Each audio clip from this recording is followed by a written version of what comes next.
Hello students and welcome back to the English class. I hope you all are doing a great learning at home. Today I have taken up part 2 of Prose 3 Black Aeroplane by Frederick Forsyth. So let's start.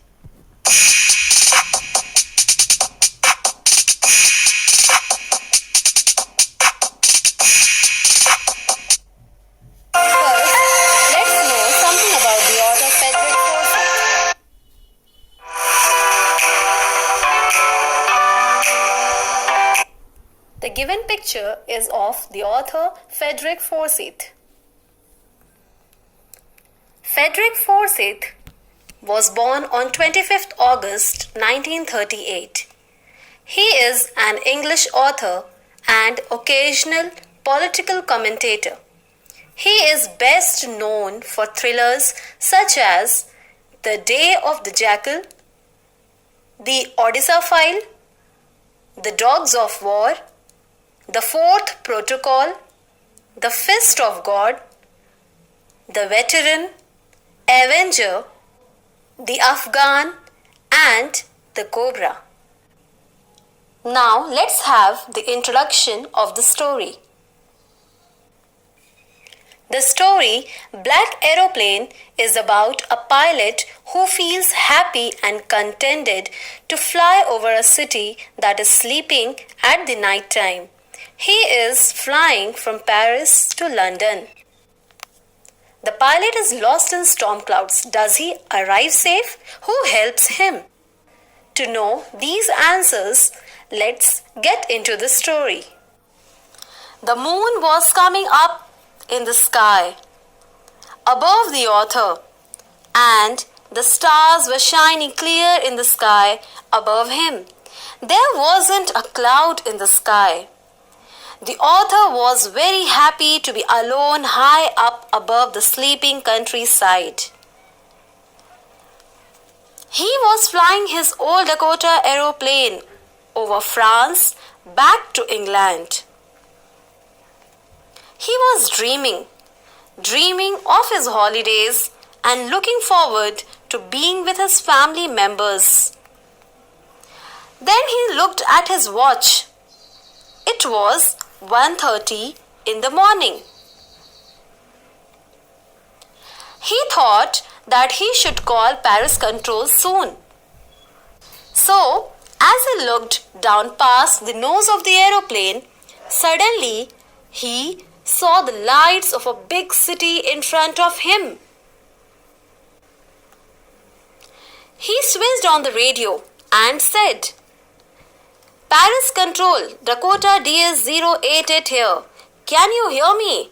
I am on my way to England. Over." The voice from the radio answered him immediately.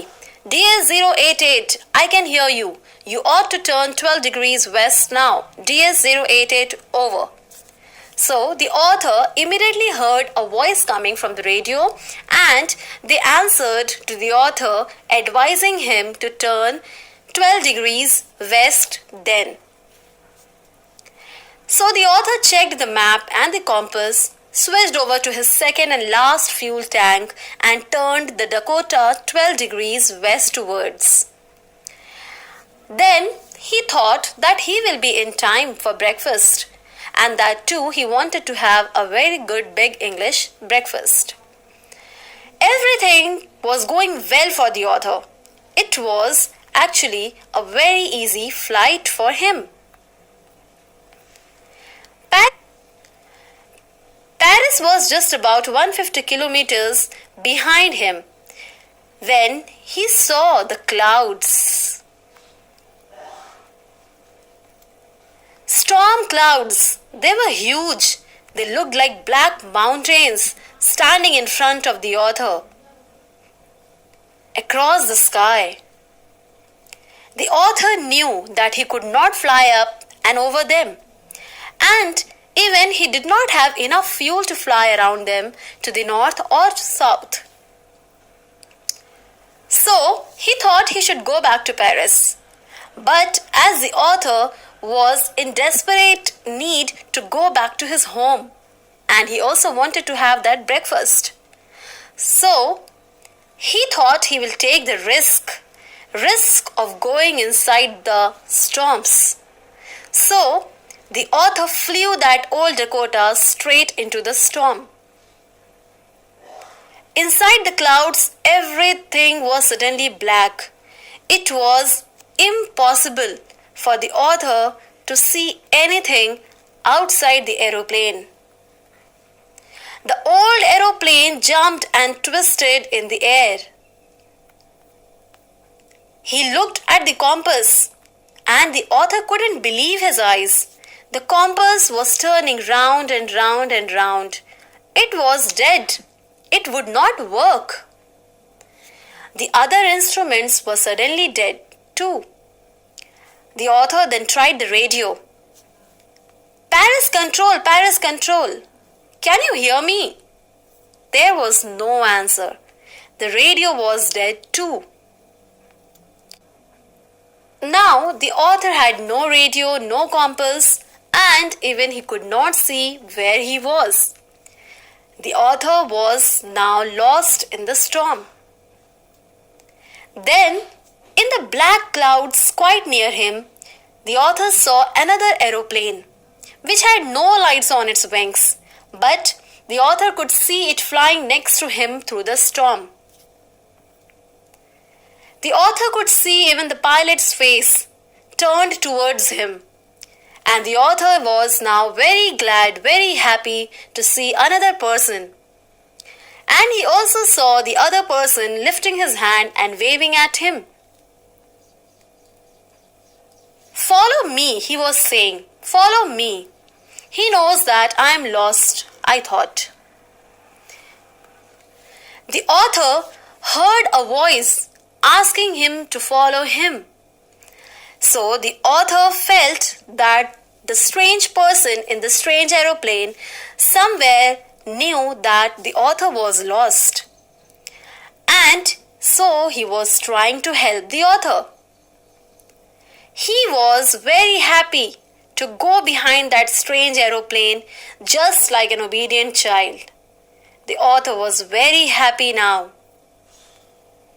After half an hour, the strange black aeroplane was still there in front of the author in the clouds.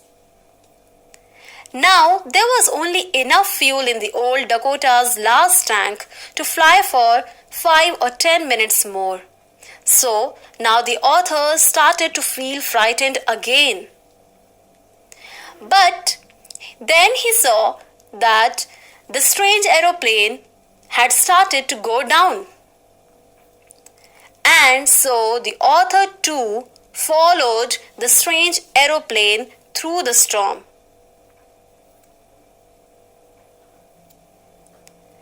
Suddenly, he came out of the clouds and saw 2 long straight lines of lights in front of him. It was a runway and airport. The author exclaimed. Now he was very happy to be safe at the moment. Author now turned to look for his friend in the black aeroplane, but he could not find him anywhere. As the sky was empty, there was nothing in the sky. The black aeroplane was gone. The author couldn't see it anywhere. The author landed and was not sorry to walk away from the old Dakota near the control tower.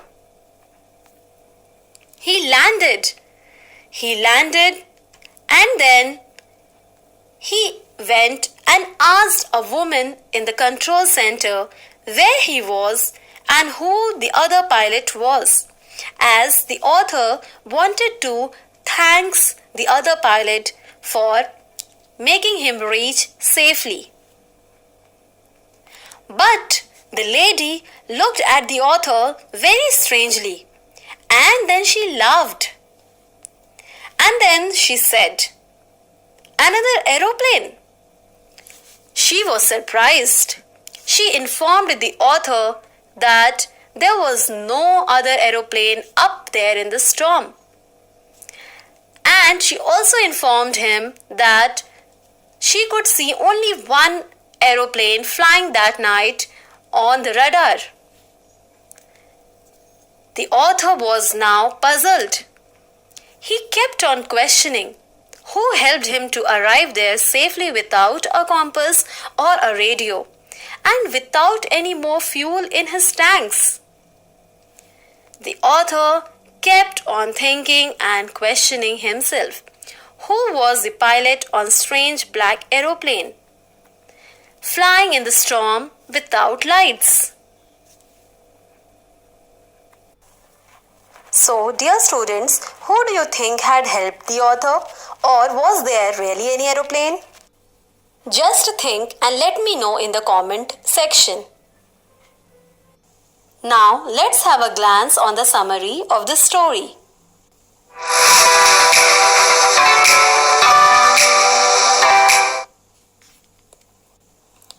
The story oscillates or shifts between miracle and mystery. The main character of the story is the pilot flying his Dakota aeroplane from Paris to London. While taking his flight, he dreams about the long holiday with his family. He also fantasizes about the scrumptious breakfast he would have upon landing. As soon as he crosses Paris, he gets a look of the dark clouds that were a sign of the upcoming storm. The right decision would have been to turn back to Paris for the sake of safety. But he, being overshadowed by his dreams and not wanting to delay them, risks the life of his passengers and heads straight into the storm. Everything gets dark. He is unable to see. All his direction instruments stopped functioning and he lost control of the plane. When all hope was lost, he saw another plane whose pilot was more than willing to rescue them. The author was panicking as there was very less amount of fuel left.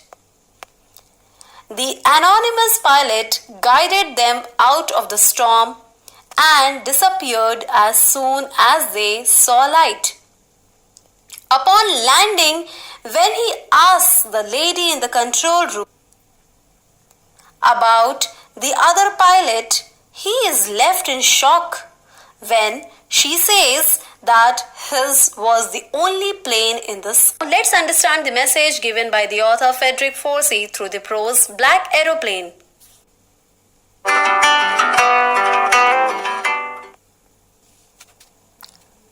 The Black Aeroplane story conveys the message that courage is guided by faith.